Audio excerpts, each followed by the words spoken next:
Boa noite.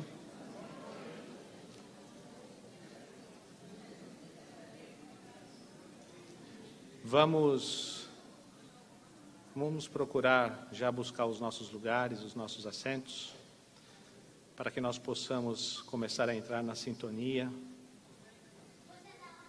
da sinfonia de luz que nós vamos receber na noite de hoje.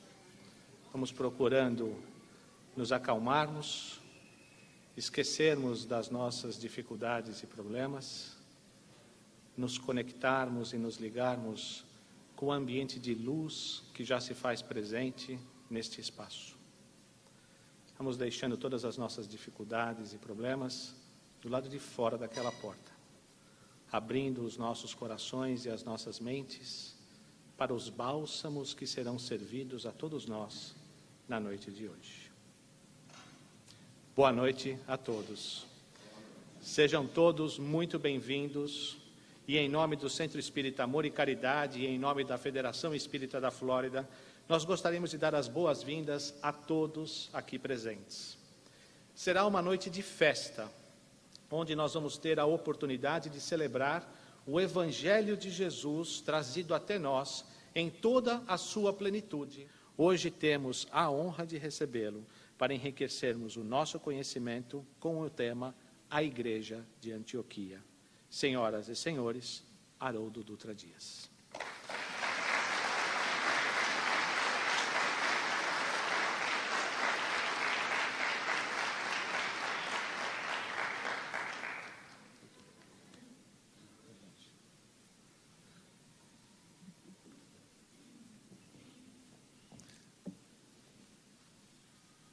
Meus amigos e irmãos, uma boa noite para todos. Inicialmente eu queria pedir a permissão dos espíritos que conduzem essa instituição, pedir a eles que nos deem a licença de nos reunirmos nesse ambiente, com todo o respeito ao público que aqui se dirige semanalmente, com todo o respeito ao trabalho espiritual que eles desenvolvem junto a essas almas, e rogando a eles também que nos ampare a cada um de nós, e que propicie para o coração de cada um de nós a mesma inspiração e o mesmo carinho que eles têm para com os frequentadores dessa instituição. Nós somos servidores de Jesus, todos nós, alguns chamados a servi-lo na doutrina espírita e outros corações chamados a servi-lo em outras denominações que são escolas também do cristianismo. Queria agradecer muito especialmente à Federação Espírita da Flórida, na pessoa da minha querida amiga Suzana. A Flórida representa ao nosso coração aquele local acolhedor da América, em que os americanos têm a grande oportunidade de conhecer outras nações, e as outras nações têm a oportunidade de fazer um estágio para conhecer a América. Aqui é, na verdade, aquele primeiro encontro, e é por isso que talvez essa região tenha esse clima espiritual de namoro, de encontro, de pessoas que se olham, que se observam, que aprendem a diferença das culturas, e não é por outra razão que aqui se abrigam milhões e milhões de pessoas vindas de toda a América. Nós não temos dúvida de que a espiritualidade maior organiza para um futuro não muito distante uma só América, sem divisões e sem fronteiras, trabalhando para o progresso e para a espiritualização dos seres no mundo de regeneração. Preciso agradecer também a esse grupo, na pessoa de uma das suas fundadoras, a senhora Elisete, que hoje está traje de gala, amor e caridade, porque foi essa luz que beneficiou e beneficia tantos corações e que eu tenho a certeza traz, nesse momento, um sentimento de gratidão de muitos de nós que encontraram nessa casa uma oportunidade de renovação. Renovação espiritual. Então, que Jesus proteja, ilumine essa casa e que ela possa ainda por muitas e muitas décadas fortalecer, consolar e esclarecer muitos espíritos, quer eles estejam na carne, quer fora dela.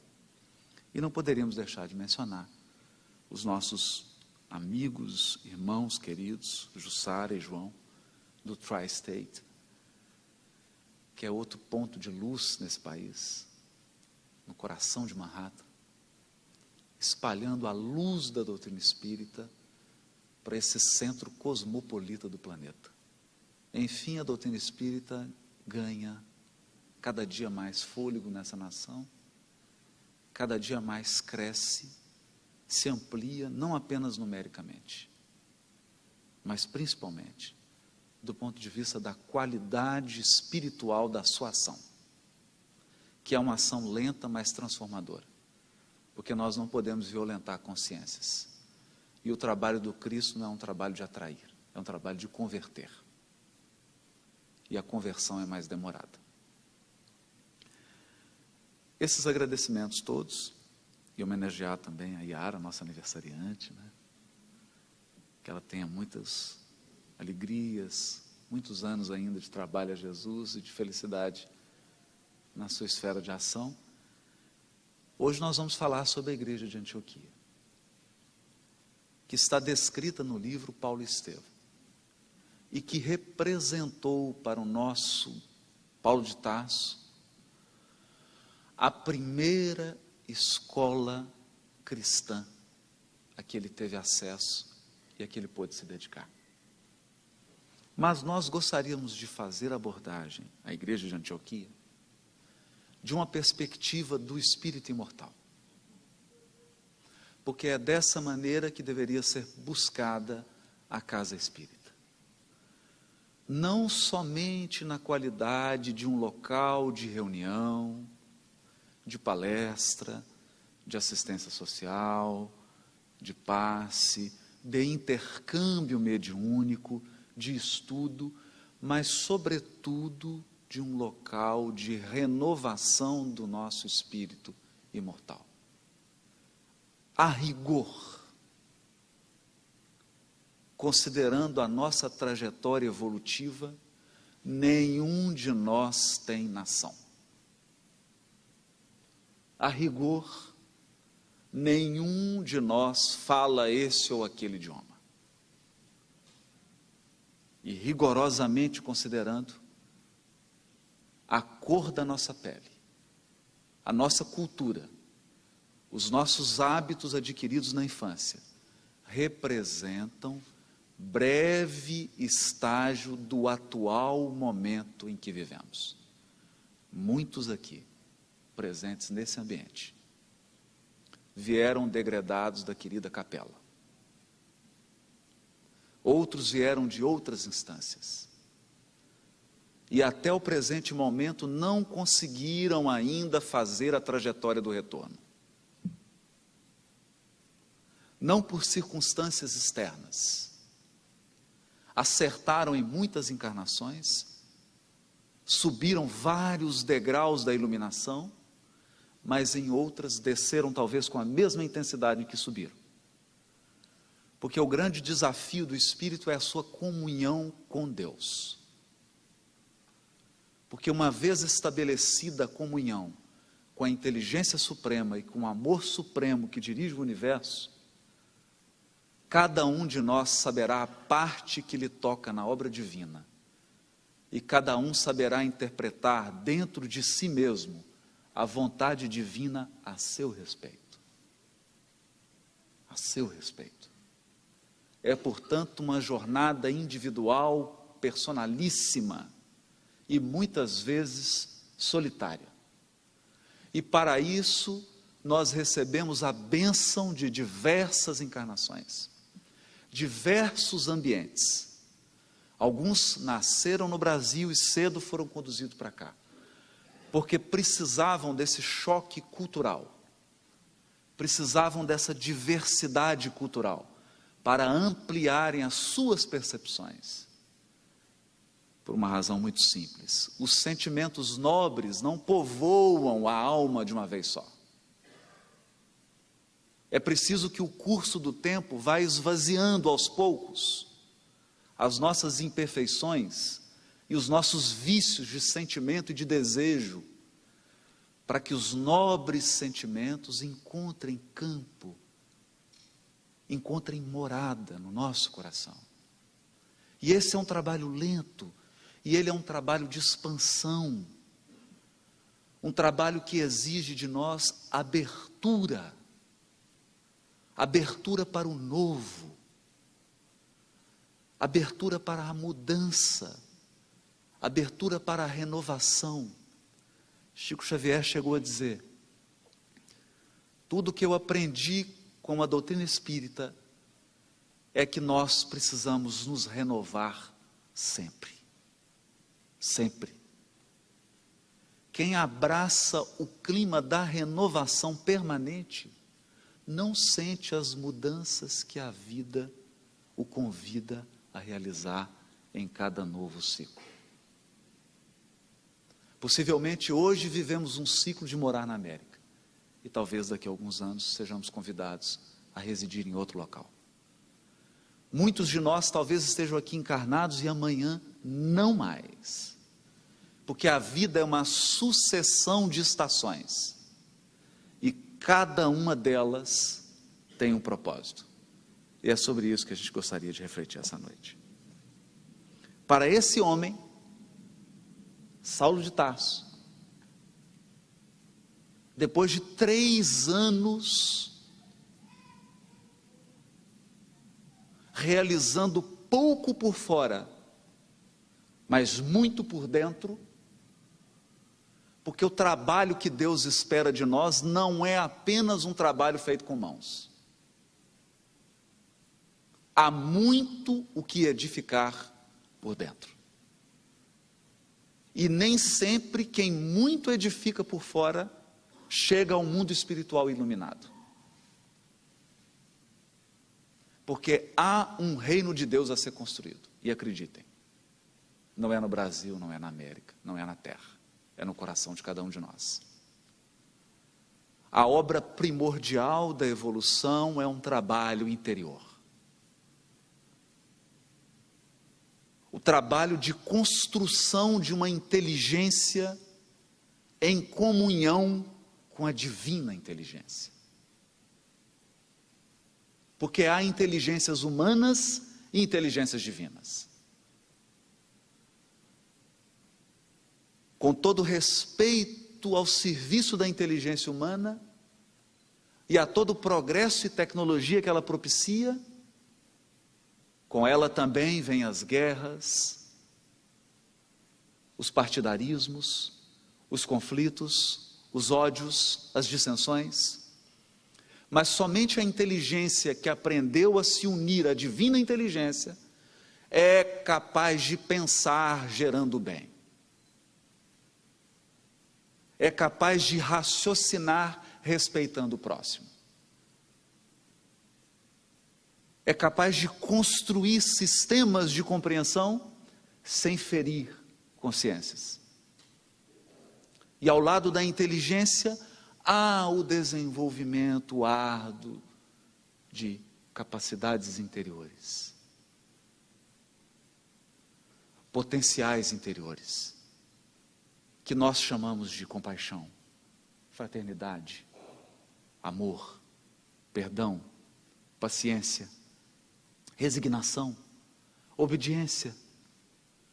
Quantos sabem trabalhar 50 anos num trabalho de assistência social, mas são incapazes de aguardar 15 minutos as determinações divinas? São impacientes. Quantos são misericordiosos, mas incapazes de perdoar? Esse largo programa de construção interior foi vivido por Saulo. Ele que havia alcançado culminâncias do desenvolvimento religioso, todas as posições de domínio e de destaque foram alcançadas por Saulo de Tarso. Ele não era simplesmente uma grande inteligência religiosa, ele era a maior inteligência religiosa do Sinédrio da época. Ele não era simplesmente alguém que se destacou socialmente. Ele concentrava as esperanças de Israel inteiro com respeito ao futuro da nação. Esse homem havia alcançado o que faz os olhos de todos os encarnados brilharem: beleza física, fortuna pessoal, fama, inteligência, honra, honrarias sociais. Alcançou o ápice. E isso é simplesmente maravilhoso. Porque há infinitos caminhos que nos conduzem a Deus.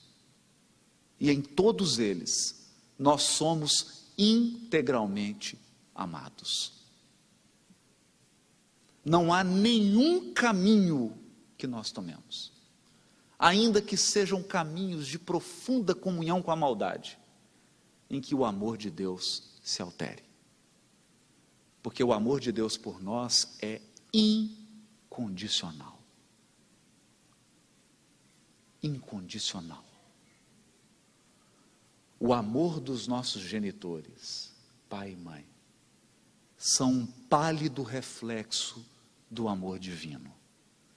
Quem já foi pai sabe, você ama desde o primeiro minuto que o coraçãozinho dessa criatura bate. Você não ouviu a voz dele ainda, você não viu a fisionomia, você não sabe quem ele é, mas você já ama. Conosco não é diferente. Ao nos criar, e aqui falamos da criação dos espíritos, ao nos criar, Deus nos amou primeiro. Ele foi o primeiro a amar. E amou tanto que nos criou. E essa dívida é irresgatável. É irresgatável. Porque não importa a extensão e a profundidade do nosso amor por Deus, jamais seremos capazes de retribuir a Ele a vida. A vida como espírito, uma vez criado, imortal se torna. É sobre esse amor. Saulo era amado, mesmo sendo o maior perseguidor do cristianismo. E não há uma palavra de recriminação na voz do Cristo. Estevão olha para ele e diz: Senhor, ele serve com tanta fidelidade a Moisés, quando ele te conhecer. Não há recriminação. Não há nenhuma crítica ao caminho traçado por Saulo.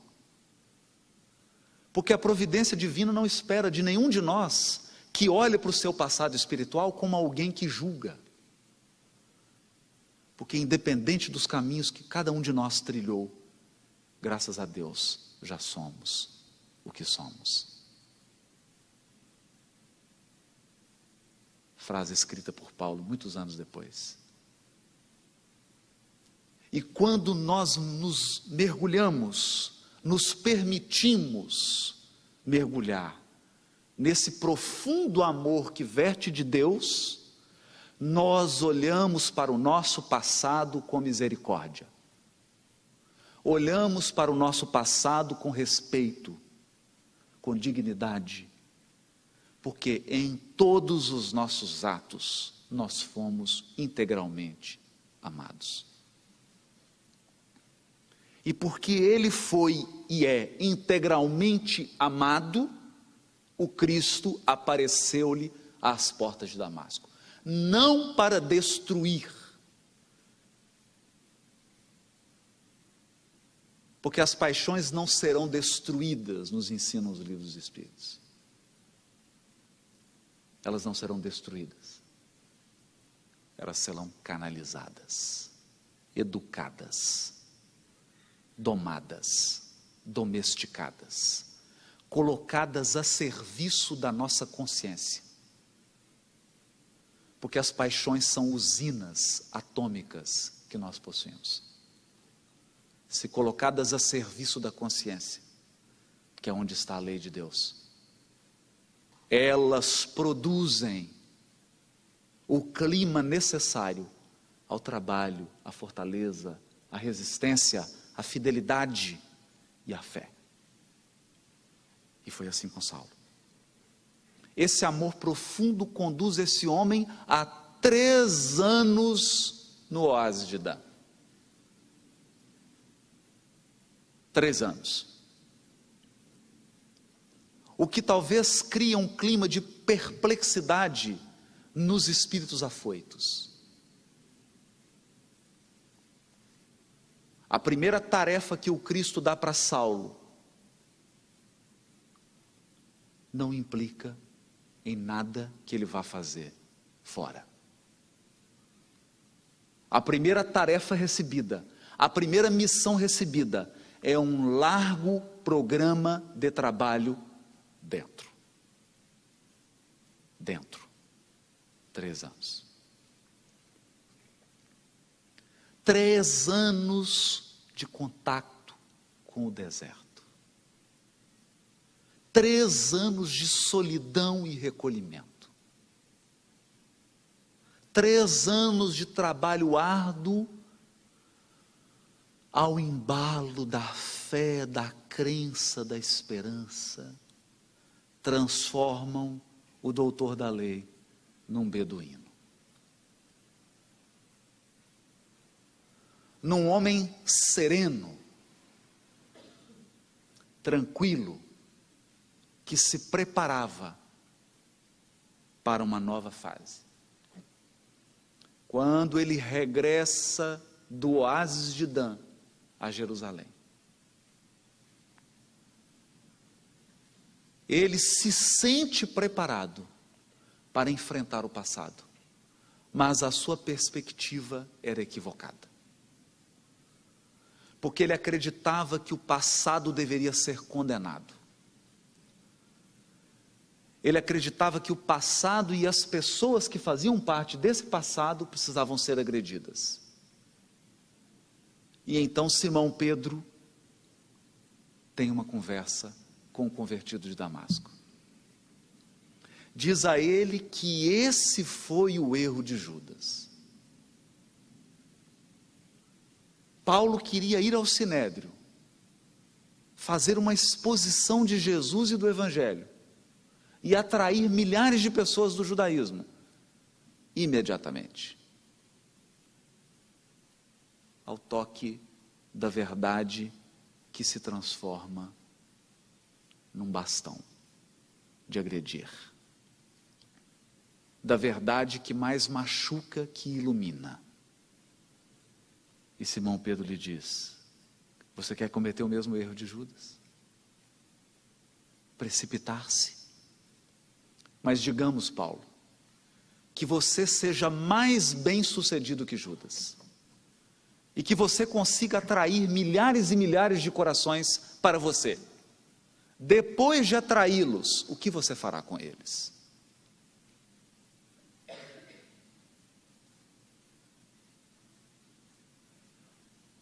E diz a sua frase luminosa: Paulo, o nosso trabalho não é de atrair, é de converter.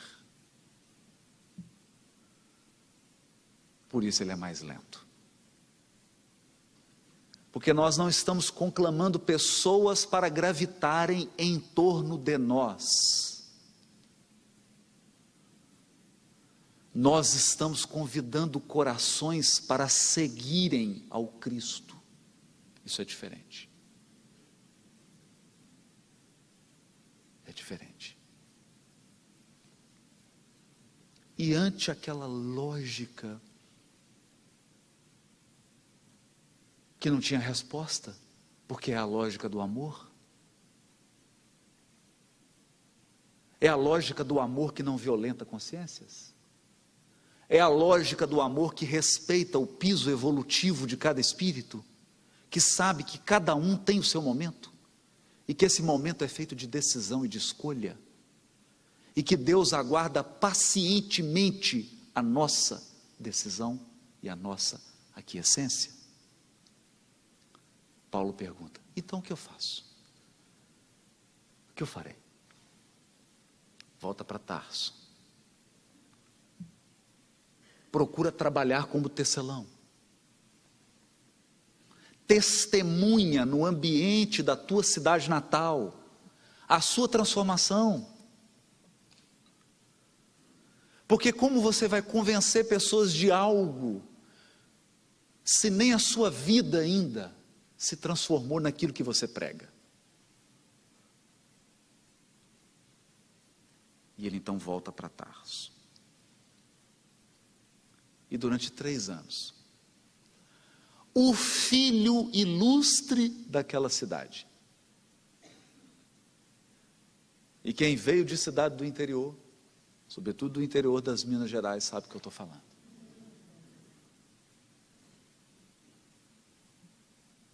As pessoas olhavam com comiseração. O filho ilustre da cidade havia se tornado, na visão deles, em um louco pacífico. Andava com aqueles pelos, aquelas linhas, era visto tecendo tendas, tapetes, e ninguém entendia aquela opção. E Emmanuel descreve o percurso psicológico de Paulo. Às vezes nós lemos o romance Paulo e Estevão, em busca de fatos históricos, de conceitos, e menosprezamos as descrições psicológicas da obra,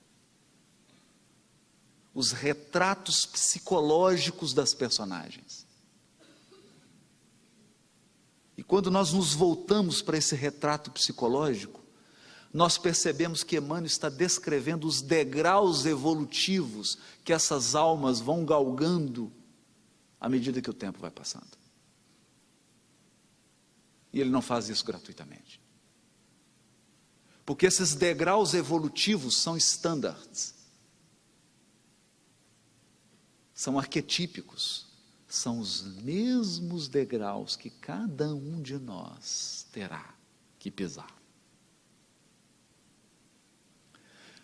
Não na mesma forma, porque ninguém aqui vai se transformar em tecelão de tenda. Não na forma, mas na essência da experiência, porque cada experiência tem uma essência espiritual, tem uma carga pedagógica espiritual. Cada experiência, a nossa profissão, o lugar que a gente mora, com quem nós nos relacionamos, o grupo espírita que nós frequentamos, a atividade que nós exercemos, são todos elementos que carregam uma carga pedagógica para o nosso espírito. E é por isso que Emmanuel escreve: transformado em rude operário, Saulo de Tarso apresentava notável diferença fisionômica. Acentuara-se-lhe a feição de asceta. Aquele homem que antes era alguém que você olhava para a fisionomia dele e percebia que ele era uma pessoa completamente voltada para o exterior, era alguém completamente voltado para atividades, tinha na fisionomia agora a marca de alguém em plena atividade, por dentro. Por dentro. Um trabalho íntimo, profundo, que não é visível. Os olhos, contudo, denunciando o homem ponderado e resoluto, revelavam igualmente uma paz profunda e indefinível. Aqui ele já alcançara o que viu nos olhos de Estevão. Porque o que chamou a atenção de Paulo em Estevão era a paz profunda que Estevão carregava. Esse era o estado desse homem. E então, o ex-levita de Chipre, Barnabé, encontrava-se em Antioquia, a braços com sérias responsabilidades. A igreja ali fundada reclamava a cooperação de servos inteligentes. Vou chamar a atenção para isso. Inúmeras dificuldades espirituais a serem resolvidas. Intensos serviços a fazer. A instituição foi iniciada por discípulos de Jerusalém, sob os alvitres generosos de Simão Pedro. O mesmo Simão que aconselhou a Saulo ir para Tarso, foi o mesmo Simão Pedro que aconselhou a fundação da igreja de Antioquia. Isso é um ponto importante a ser observado. Porque o plano divino se executa através das nossas mãos por sutilezas.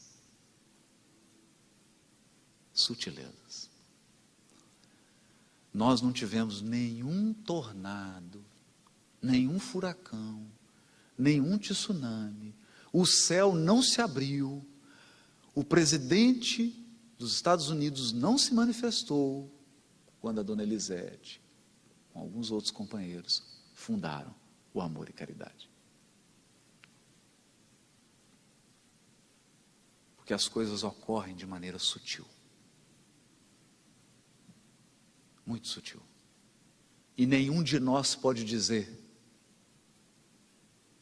quantos frutos há em uma semente. Você funda uma casa, mas não é você que decide quais os espíritos vão passar por ela. Você funda uma casa, mas não é você que decide quanto tempo vai ficar nela. Você funda uma casa, mas não é você que decide quem chegará a ela e quem essa casa irá formar.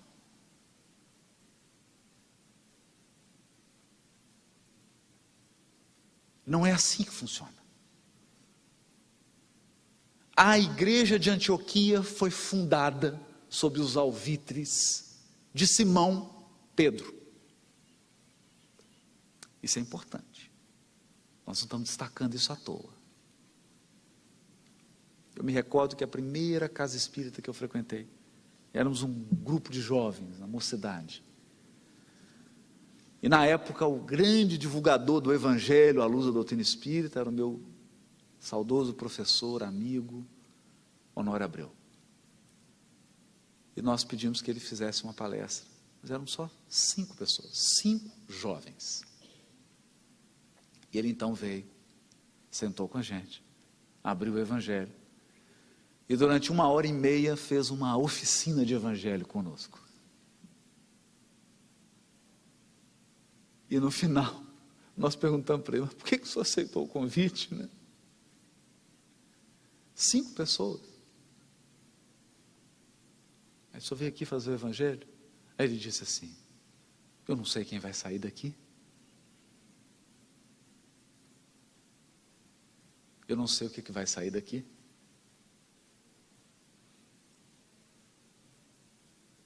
Quem aqui tem alguma tarefa?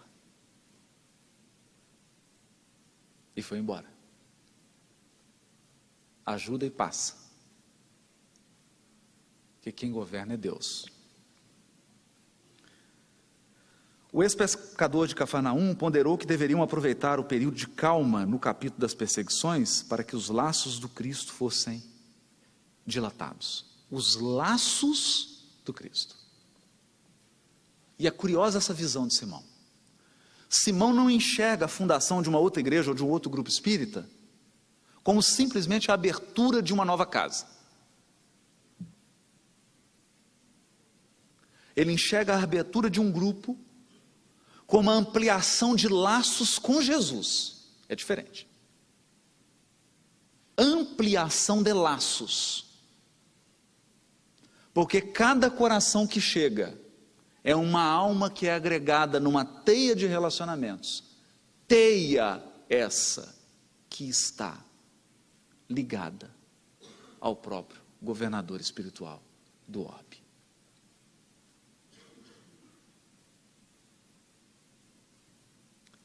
Então, o grande trabalho é o trabalho de conectar almas a essa gigantesca teia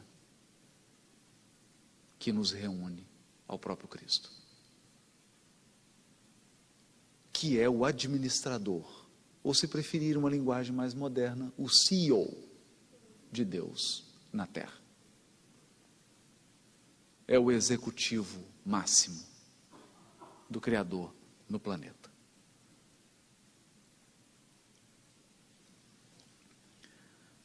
Antioquia era um dos maiores centros operários. Não faltavam contribuintes para o custeio das obras, porque o empreendimento grandioso tivera repercussão nos ambientes de trabalho mais humildes. É curioso isso aqui. As igrejas que mais prosperam e mais têm recursos, às vezes, são as das pessoas mais humildes, porque elas dão tudo que podem.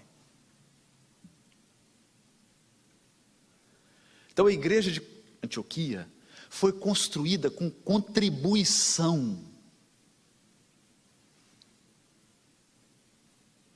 com doação, com entrega. Fiquem tranquilos, nós não vamos passar nenhum dízimo no final, não. Fiquem tranquilos. Mas é assim que se constrói. Não tem mágica. Não tem mágica. E nós damos tudo para tanta coisa e tão pouco para a obra do Cristo.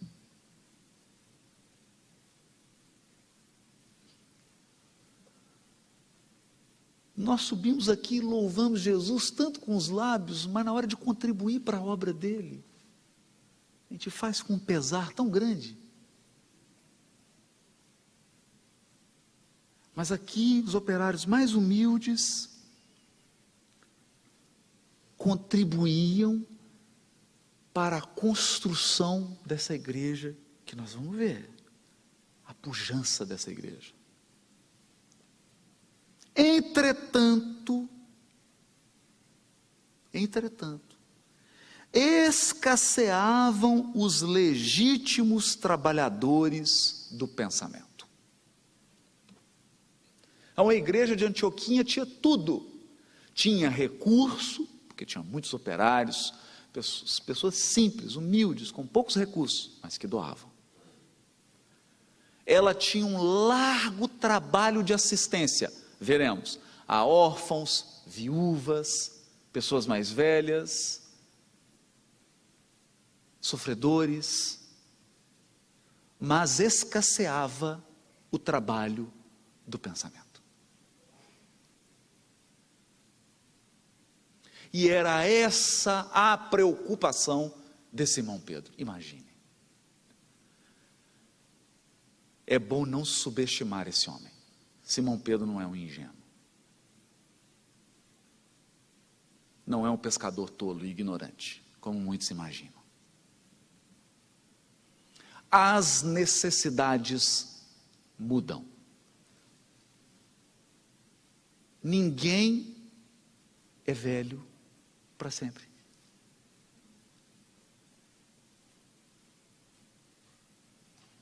A terceira idade é uma fase que acaba com a desencarnação. A infância é uma fase que acaba com o envelhecimento. Dizem as lendas de Minas Gerais que certa vez chegaram ao governador do estado, Milton Campos, e indicaram um secretário de educação para ele, que era muito novo, 22 anos de idade. Na época, o governador, a indicação do presidente, o presidente falou: mas governador, o senhor indicou um secretário de educação muito novo. Ele falou: não preocupe, isso é um defeito que o tempo corrige. E com que velocidade! Então nós não podemos confundir situações temporárias com situações reais do espírito imortal. Não ter agasalho não é uma essência do ser, é um estado pelo qual ele passa. Não ter um emprego não define o nosso ser, define a nossa situação provisória, porque todos vamos perder o emprego, vamos perder o corpo, vamos perder os bens, quando a mão niveladora da morte nos igualar a todos. Era por isso que Simão Pedro se preocupava com as verdadeiras e as mais graves carências, que são as carências da alma. E entre elas está a carência da inteligência, dos recursos intelectuais, da capacidade de pensar, da capacidade de discernir. Porque uma das asas que nos conduzirão de volta ao Criador é a asa da sabedoria. Ninguém adquire sabedoria se não afiar os instrumentos da inteligência. E é por essa razão que a nossa casa espírita é também posto avançado de estudo do espírito e das realidades do espírito. É na casa espírita que nós aprendemos que ser homem, ser mulher é uma situação provisória, não é definidora de identidade. Ser pobre, ser rico é uma situação provisória. É lá que nós aprendemos a aguçar o pensamento para refletir que somos seres numa longa jornada espiritual. E para que isso? Para que a nossa capacidade de tomar decisões se amplie. Ninguém toma decisões se for ingênuo, decisões boas. Se for inocente, se for despreparado, se não souber discernir o bem do mal, a maldade da bondade, o engano da verdade.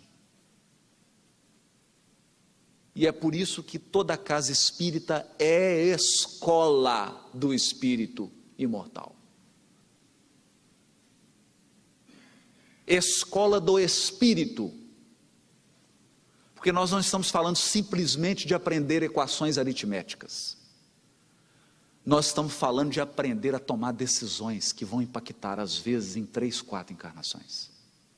Você pode tomar uma decisão na sua vida hoje, que vai comprometer as suas próximas 5 encarnações, e é na casa espírita que nós aprendemos a tomar essas decisões. Porque é nela que nós aprendemos que Deus é a inteligência suprema, que nós somos espíritos, que nós temos um perispírito, que o nosso pensamento é força criadora. Você atrai o que pensa. Portanto, é preciso cuidar do pensamento. E só o Evangelho é capaz de iluminar o pensamento.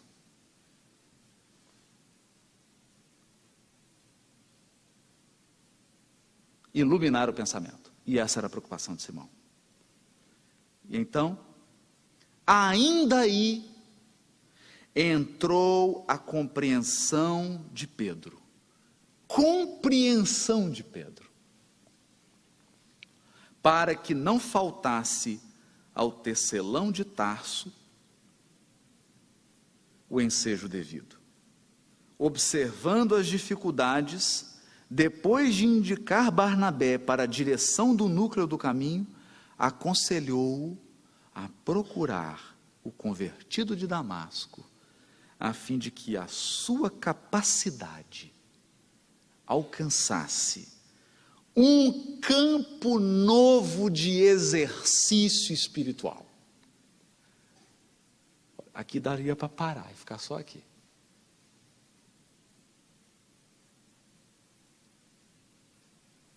É óbvio que Paulo tinha muito mais conhecimento que Simão.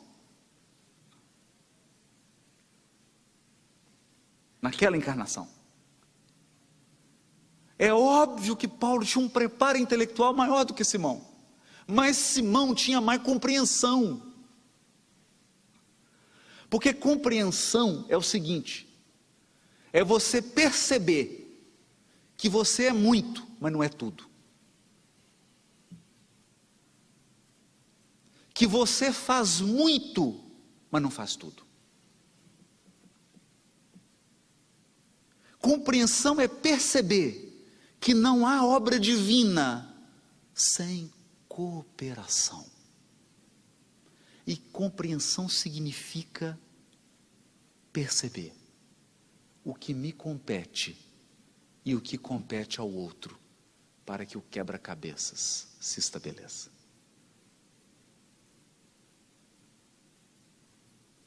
Simão Pedro traz Barnabé, que era um homem cuja riqueza espiritual era a riqueza agregadora do sentimento. O que mantém uma casa espírita de portas abertas é a capacidade de algumas pessoas dentro delas de amar. Porque uma casa espírita que não tem ninguém que ama, ela está com os dias contados para fechar as portas. E eu já vi isso muitas vezes. E eu, infelizmente, já vivi isso em casas muito amadas para o meu coração. Barnabé era o coração que ama. Por isso, foi levado por Simão Pedro a dirigir a instituição de Antioquia.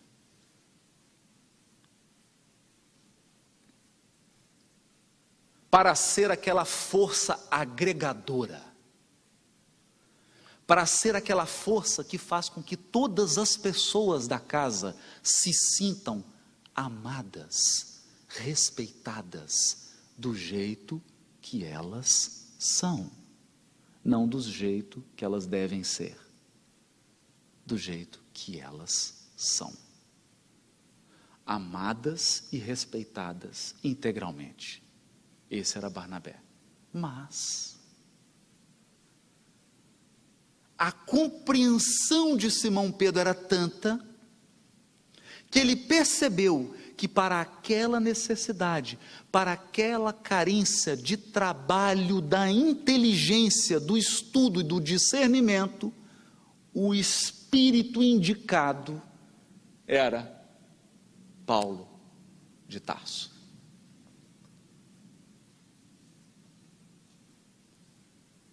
Paulo de Tarso. E mais,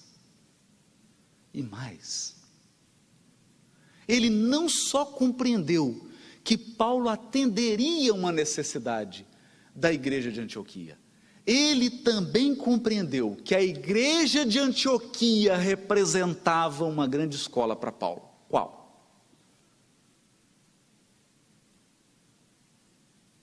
Porque esse é o ponto.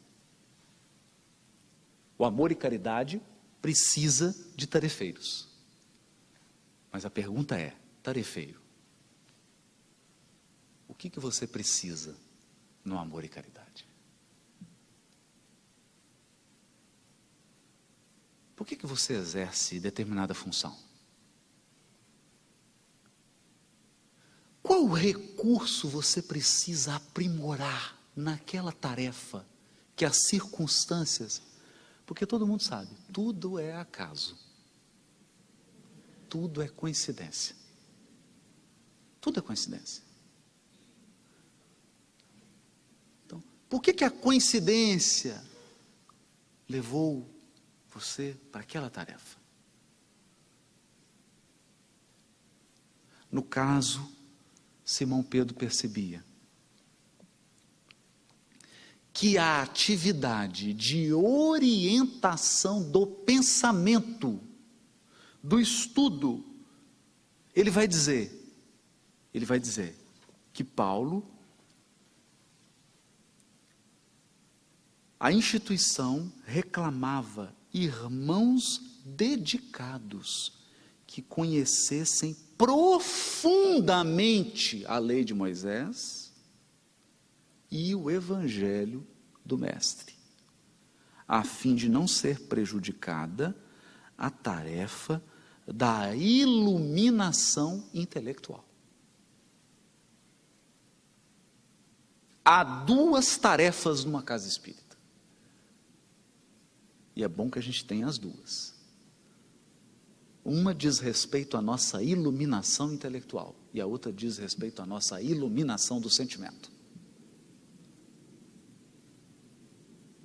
Amor e sabedoria é a nossa meta, é o nosso alvo.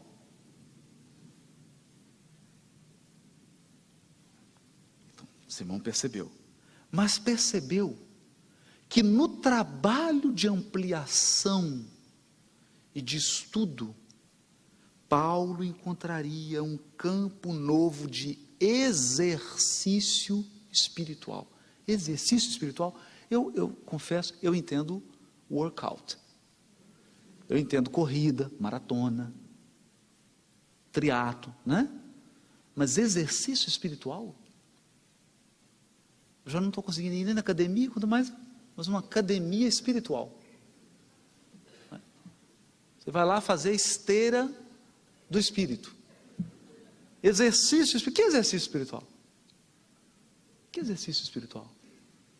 Porque a gente acha que virtude é algo que você vai no supermercado, compra, passa no caixa, paga e adquiriu. Então a gente pensa, por exemplo, que vai ser capaz de perdoar de uma hora para outra. E aí o Chico dizia, o perdão é um exercício. Primeiro você começa a perdoar pequenas coisas. E você vai treinando. E é fácil. Basta você dirigir no trânsito e fazer certas coisas. Vai começando. Pequenas coisas, você vai criando um condicionamento, porque ninguém decide e consegue correr uma maratona só porque decidiu. Exercício espiritual. Então ele começa perdoando um pouquinho, daqui a pouco ele já perdoa coisas maiores, e vai perdoando, ele vai adquirindo um condicionamento espiritual ao perdão. E Paulo? O que aconteceu? Sabe o que aconteceu? O doutor da lei chegou na igreja de Antioquia. E o Barnabé, agora com vocês, o doutor da lei, que fala hebraico, fala aramaico, fala grego. Aí vem ele. Começa a gaguejar. Diz Emmanuel, apresenta uma dialética difícil. O Barnabé baixa a cabeça com Menahem, que era o outro companheiro, e eles falam assim, ixi, deu errado. Aí diz o Emmanuel, delicadamente, deram uma outra tarefa para ele. Isso aqui é bonito, né? Porque se não fosse Barnabé o líder da igreja, chegava assim e falava assim, Paulo, vem cá, tu fala mal demais, hein? Gagueja, um raciocínio complicado, você nunca vai ser expositor. desiste, vai arrumar outra tarefa. Isso não é coisa para você. Não. Delicadamente, Barnabé chegou, não, nós estamos precisando. Já tem muita gente que fala aqui, né?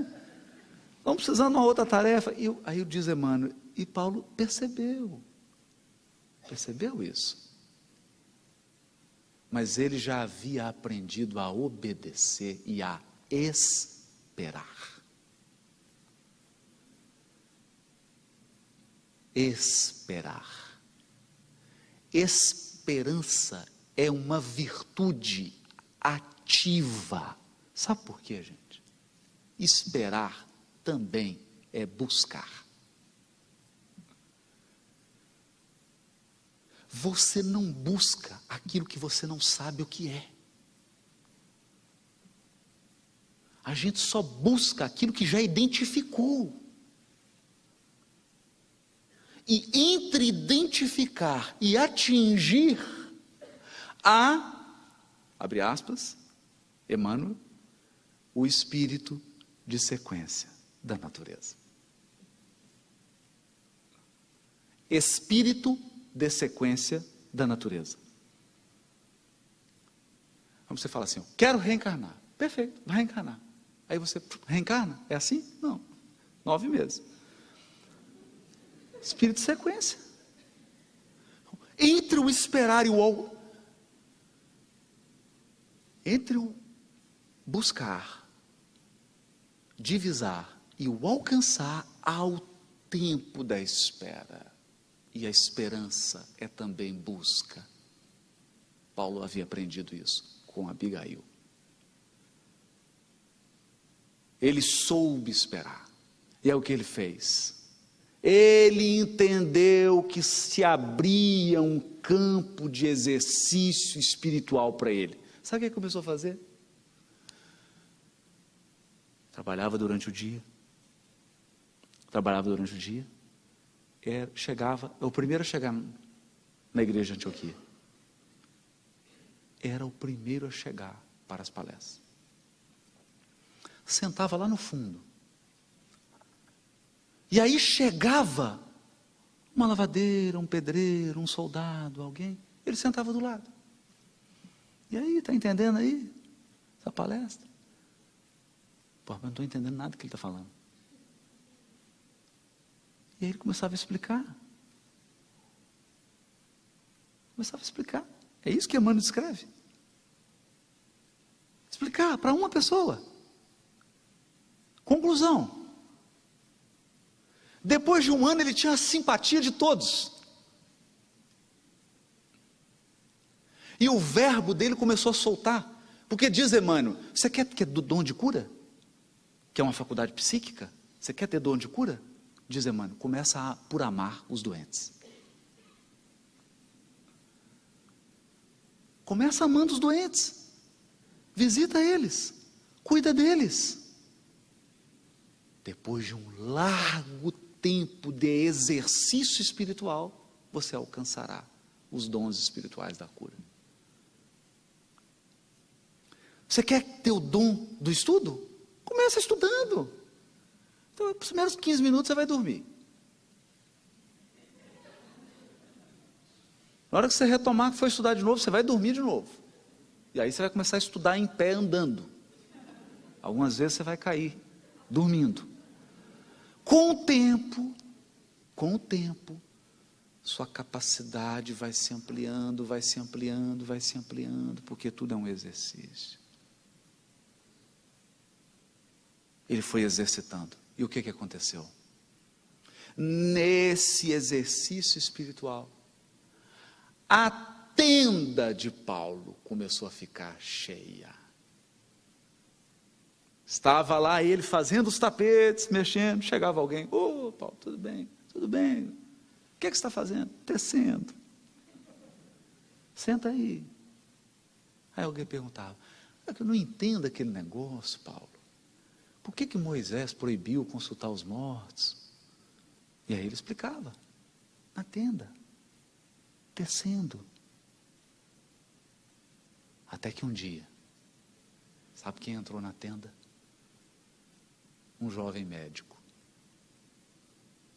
Porque a vida é imprevisível. A vida é imprevisível.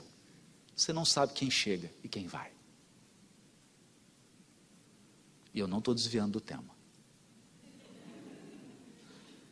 Porque o terceiro evangelista, Lucas, conheceu o cristianismo na igreja de Antioquia.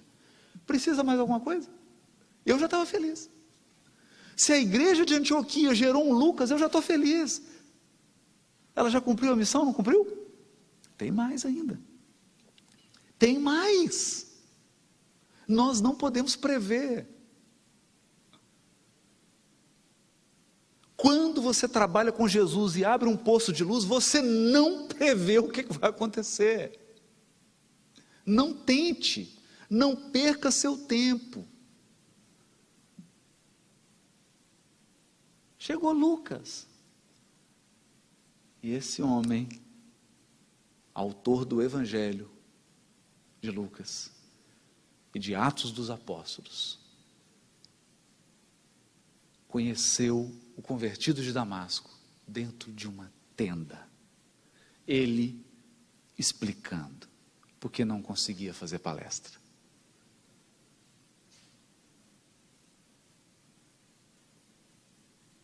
E esse homem, esse jovem médico, que viu todos ali falando, nós somos do caminho, ele falou, gente, que negócio é esse, vocês são do caminho? Eu não estou entendendo isso.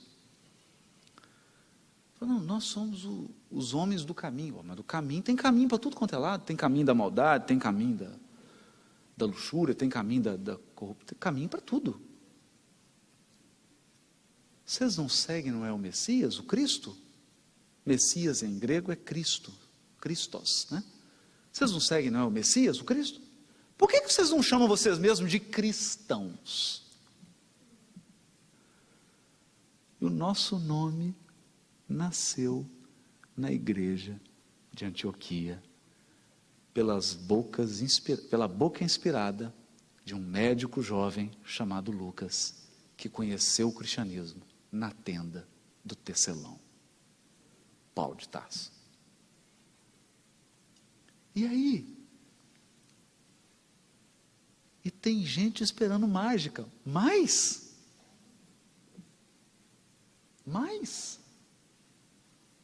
Foi assim, um campo de exercício espiritual. Então esse homem foi levado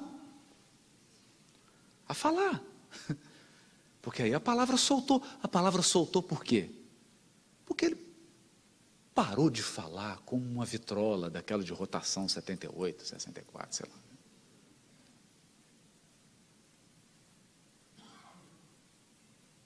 Parou de falar como um papagaio. Começou a falar do coração. Começou a falar tocando as almas. Começou a falar como ele conversava na tenda. E então, surge das cinzas, Paulo de Tarso.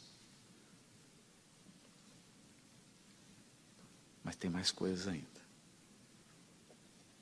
Tem mais coisas.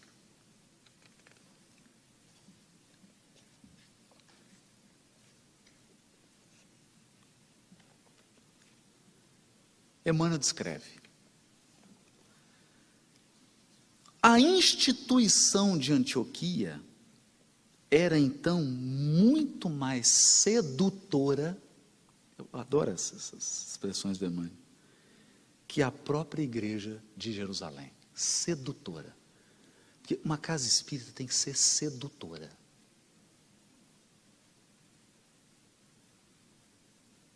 Você tem que entrar e a vibração, o amor das pessoas, a naturalidade, a transparência, tem que ser um negócio sedutor, que você fala assim, eu vou voltar lá, porque o negócio é muito bom, é bom mesmo, né? É muito bom. Porque tem algumas casas espíritas que fazem aquilo que um mineirinho fez lá no interior de Minas. Ele tinha uma receita de pão de queijo que era um negócio assim sublime. Sublime. E começou a fazer esse pão de queijo para vender. E aí tiraram uma foto que ele colocou um cartaz assim, ó, pão de queijo, tão bom, mas tão bom que dá uma dó de vender. Então o sujeito apegado. O grupo espírita não é para ser nosso, o grupo espírita é para ser sedutor. Para ser sedutor. E a igreja de Antioquia era então muito mais sedutora que a própria igreja de Jerusalém. Vivia-se ali num ambiente de simplicidade pura. Simplicidade pura. Pura. Não vamos confundir simplicidade com carência, porque ele vai falar logo aqui, eu vou ler, que a igreja tinha tudo. Então o que é a simplicidade?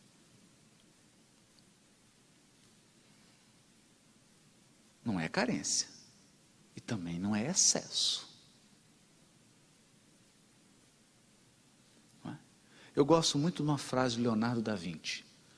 A simplicidade é o mais alto grau da sofisticação. Porque uma coisa simples é algo que você não consegue tirar nada nem acrescentar nada. Tá? No ponto. Nem falta, nem sobra. Simplicidade pura, sem qualquer preocupações com as disposições rigoristas. Havia riqueza, porque não faltava trabalho. A igreja era rica. Por quê? Porque não faltava trabalho. Todos trabalhavam e contribuíam. Dá até vontade, né, de cometer um sacrilégio, né? Acrescentar uma vírgula assim, né? Não faltava trabalho, vírgula, né? Nem disposição de doar. Todos trabalhavam e doavam. Todos amavam as obrigações diuturnas. Isso aqui é importante. Inclusive os médiuns da casa. Amavam o trabalho do dia a dia. As obrigações diuturnas, porque o serviço do Cristo não nos isenta do trabalho pessoal.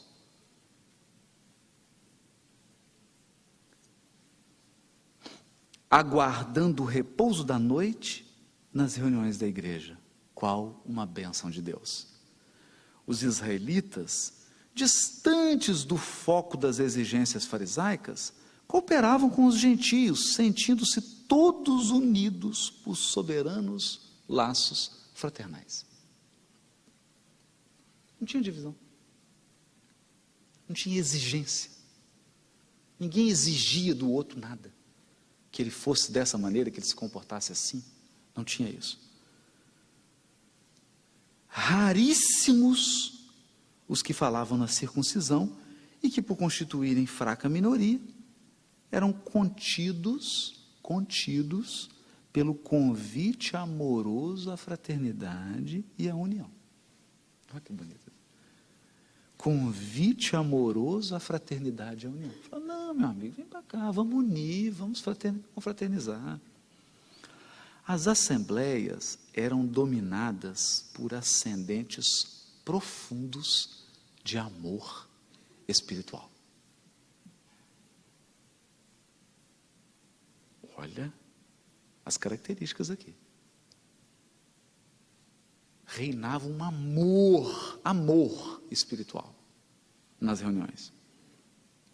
A solidariedade estabelecera-se com fundamentos divinos. Todo mundo era solidário.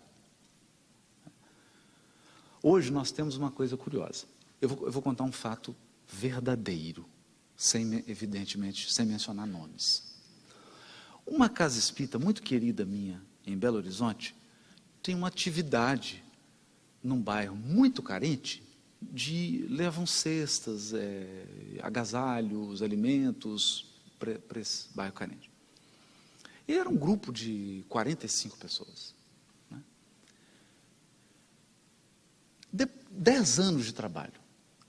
Certo dia eles perceberam que uma das pessoas que compunham a equipe de trabalho de levar mantimento, agasalho para os bairros pobres, estava há 1 ano passando por carência material.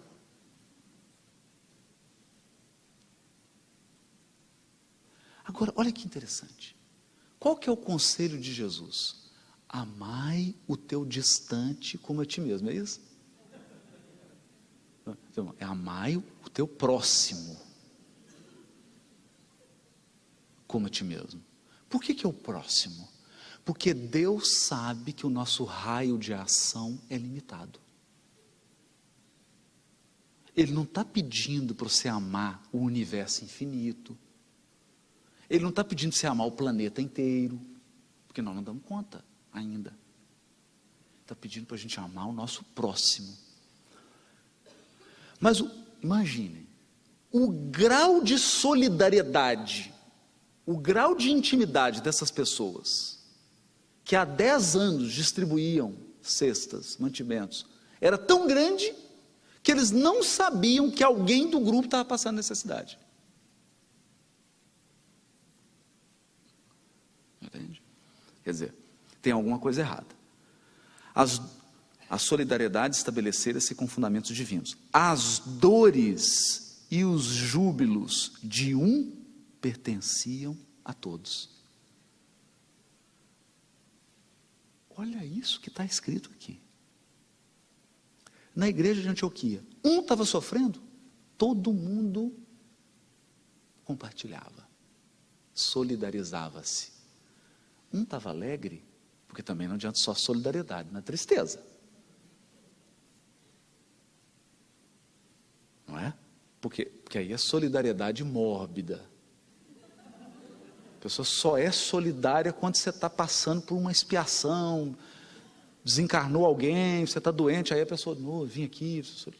Não é? Não, as alegrias também. Então, alguém estava vivendo um momento de alegria, toda a igreja se solidarizava com aquele momento de alegria ou de dor. A união de pensamentos em torno de um só objetivo dava ensejo a formosas manifestações de espiritualidade. União de pensamentos em torno de um só objetivo. Porque é o seguinte, é impossível todos estarem unidos quanto ao modo. Cada um tem um jeito de fazer as coisas, e é bom que seja assim. Cada um tem uma maneira de fazer. E ai de nós se quiser colocar um uniforme em todo mundo. Porque a criação divina é diversidade. Diversidade. Nós temos, segundo os cientistas, mais de 3 milhões de espécies biológicas.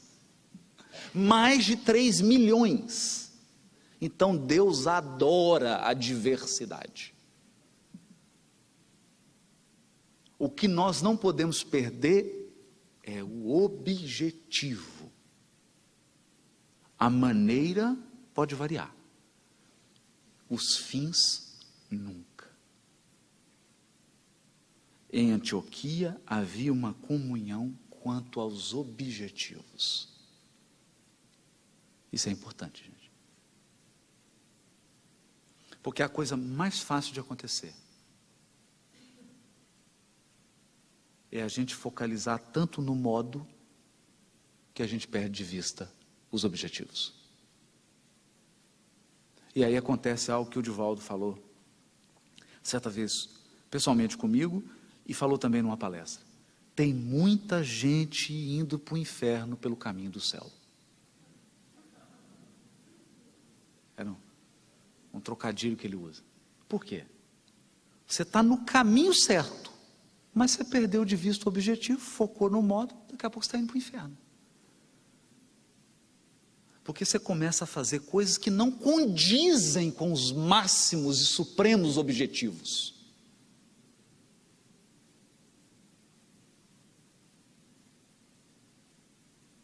Isso é que é. Olha, eu vou ilustrar isso aqui com um caso, vale a pena. Elias Barbosa, grande médico de Uberaba, sensacional. Certa vez, imagina as obras de André Luiz, né, começaram a ser recebidas, era aquela... Gente, só quem viveu ali aquele miolo de Minas, eu ainda peguei uma rebarbazinha, né? Mas quem viveu aquele miolo, que era assim, saiu a nova obra de André Luiz, tinha gente que entrava em comoção, tinha tremedeira. Nova obra de André Luiz, nova obra de André Luiz, nova obra de André Luiz. E o Elias Barbosa era desses, né? Estava ali na ponta do forno, né? Pegava o pão de queijo quente ainda. Então o Elias Barbosa, médico, formou um grupo de médicos para estudar a obra de André Luiz. E aí chegou para o Chico e falou assim: Chico, nossa, eu estou tão feliz. Nós montamos um grupo, Chico. Montamos um grupo só de doutor. Doutor assim, médico, né? Porque no interior de Minas é doutor, né? Ô doutor, né? Que eram os médicos. Só doutor. Para estudar, Chico. Sério mesmo essa obra de André Luiz. Aí o Chico olhou, pegou na mão dele e falou assim: ô Elias, que pena. Eu falei: mas pena por quê, Chico? É só doutor que pode entrar? Só doutor, só médico. Jesus não vai poder participar dessa reunião.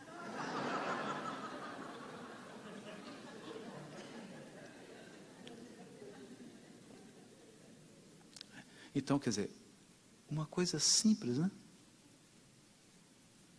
Não é o ato em si. É o que o Chico percebeu ali. Por trás da forma, intenções veladas de exclusivismo,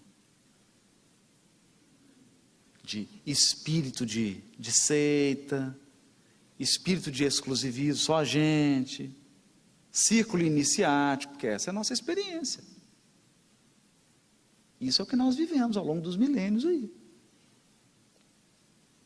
E que distanciava aquele grupo de almas sinceras, porque quem conheceu o Dr. Elias Barbosa, olha, sabe da alma que nós estamos falando. Mas se até essas almas estão sujeitas, que dirá nós? União em torno dos objetivos. Essas uniões em torno dos objetivos traziam formosas manifestações de espiritualidade. Em noites determinadas havia fenômenos de vozes diretas. Não é psicofonia, não. É voz direta.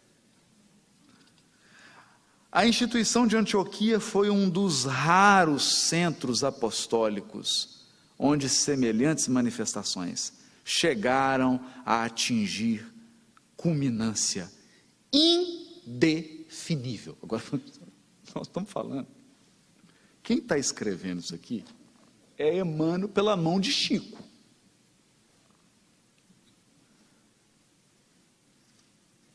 E quando ele escreveu isso aqui, era uma exuberância mediúnica em Pedro Leopoldo.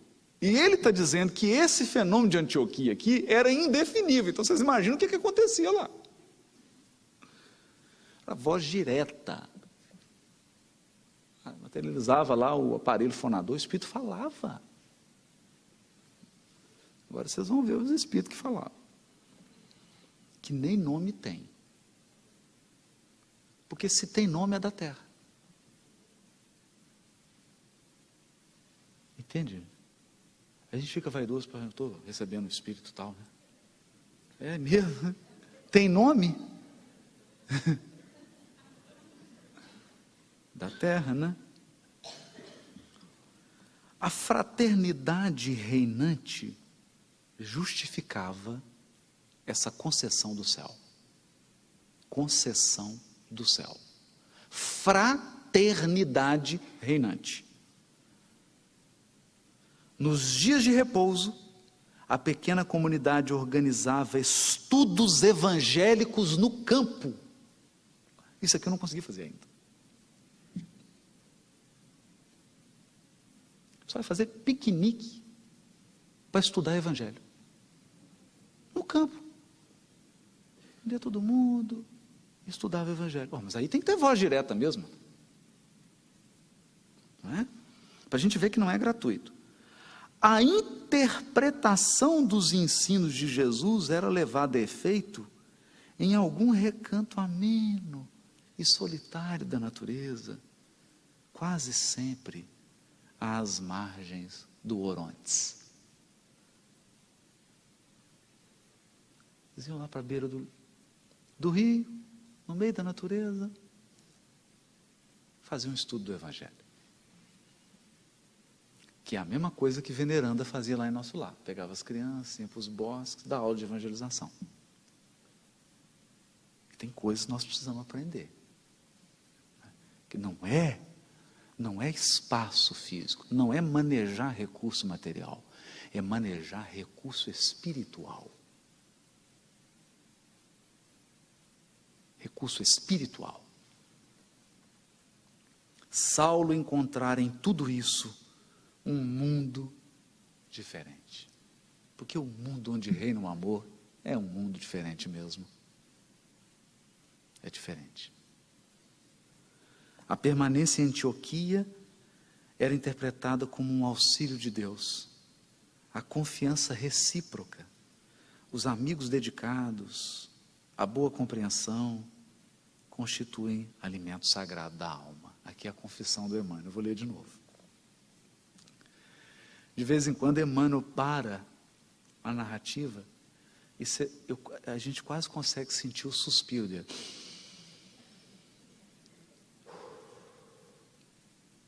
Olha o que ele fala. A confiança recíproca, os amigos dedicados, a boa compreensão constituem alimento sagrado da alma. A gente sente fome disso. Procurava valer-se da oportunidade a fim de enriquecer o celeiro íntimo.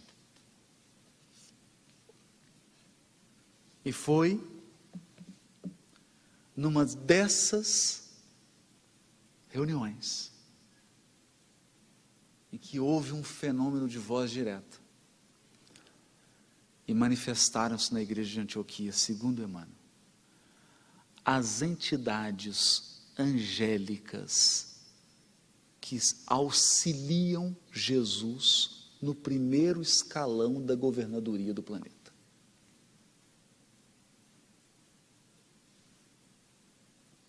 Os auxiliares diretos do Cristo foram a Antioquia e em voz direta disseram assim: separem Barnabé e Paulo, porque eles sairão da igreja para divulgar a mensagem do Cristo.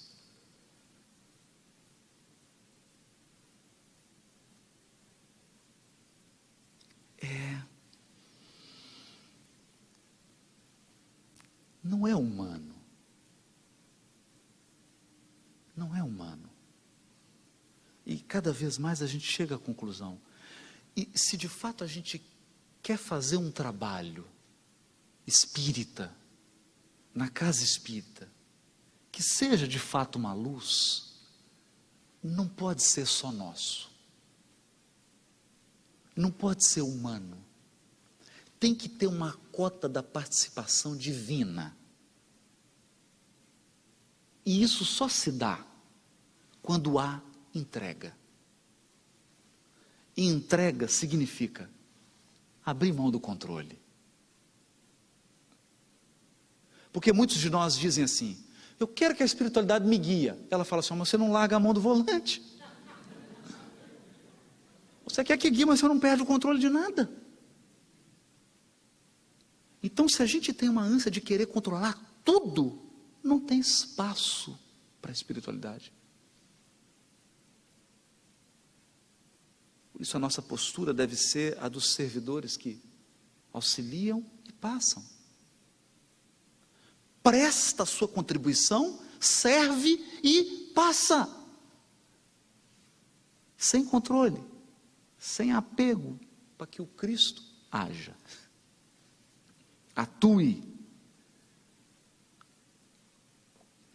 Nessa igreja, que foi uma escola, porque depois Simão Pedro começou a frequentar, o próprio Tiago Menor foi lá, Lucas frequentou, foi ali que chegou Timóteo, também ficou um tempo nessa igreja, todos passaram por ali.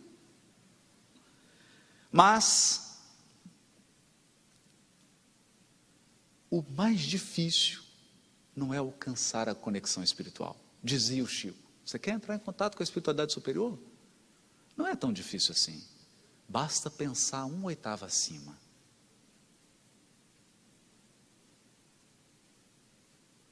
Porque se você espraia o seu pensamento 24 horas apenas em preocupações do mundo, apenas em preocupações da vida material, da vida humana, o pensamento é imã, você está preso. Mas se você se permite espraiar o seu pensamento nas esferas que dizem respeito aos nossos interesses imortais,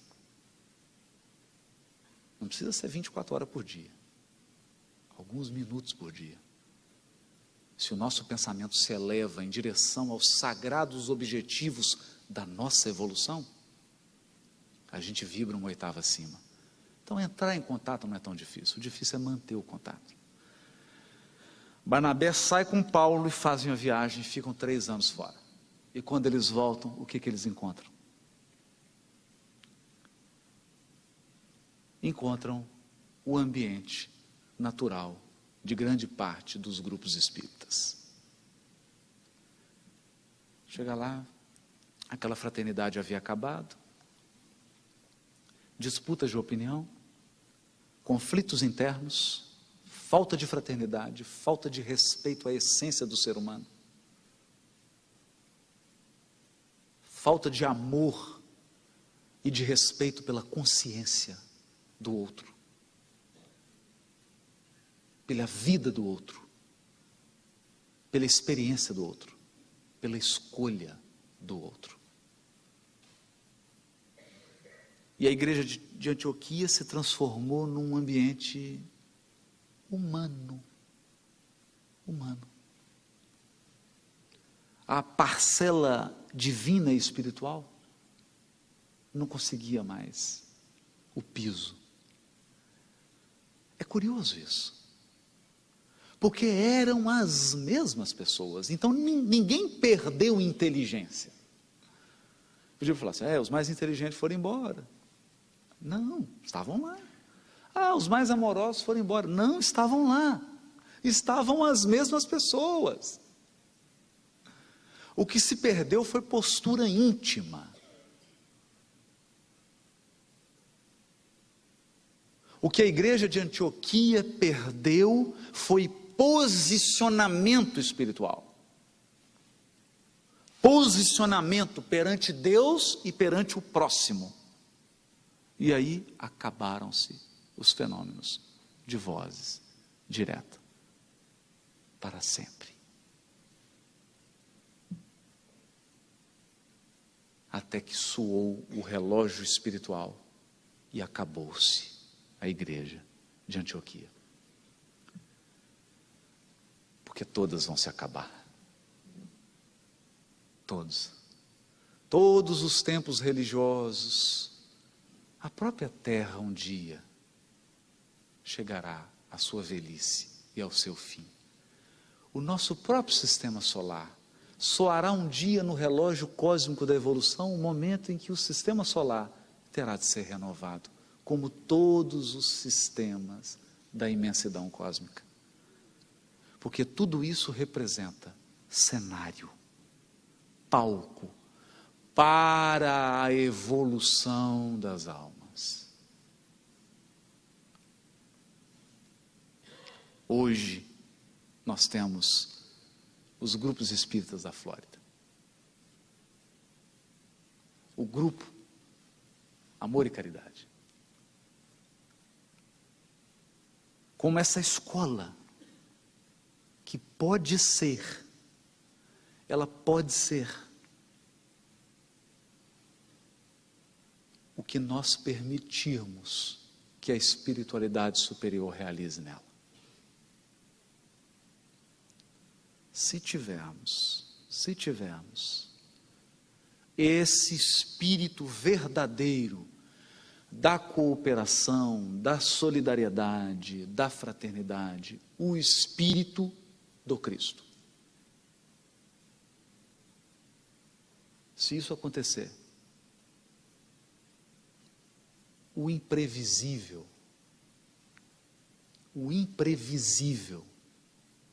passa a se materializar.